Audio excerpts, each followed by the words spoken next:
Mettons fin à l'hypocrisie. Cette fois, c'est la bonne.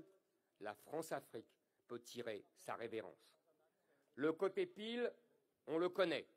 Les États africains vont pouvoir profiter d'une pleine et entière liberté.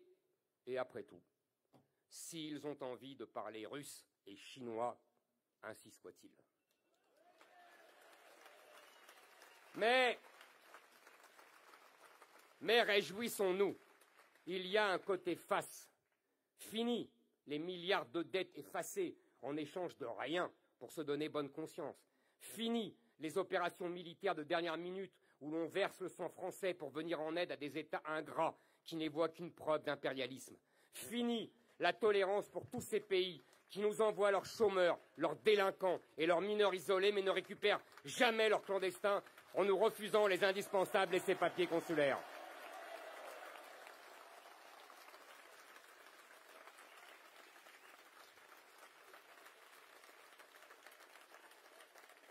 Fini les accords commerciaux qui profitent toujours aux mêmes alors que l'Afrique subsaharienne ne représente que 0,5% de notre commerce extérieur.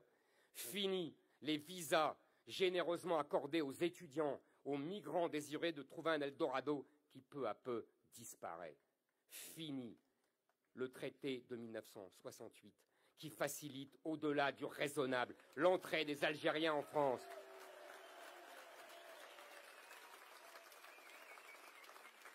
Ce traité qui permettrait, en cas de crise en Algérie, à des millions d'entre eux, et je pèse mes mots, à des millions d'entre eux, de venir très facilement dans notre pays.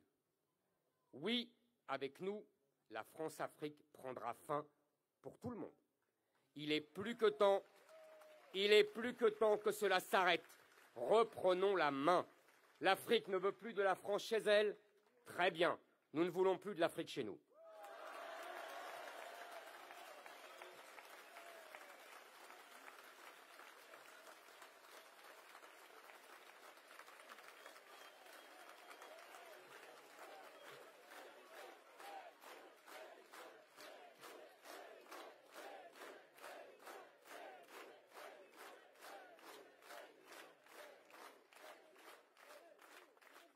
La décolonisation, c'est pour tout le monde.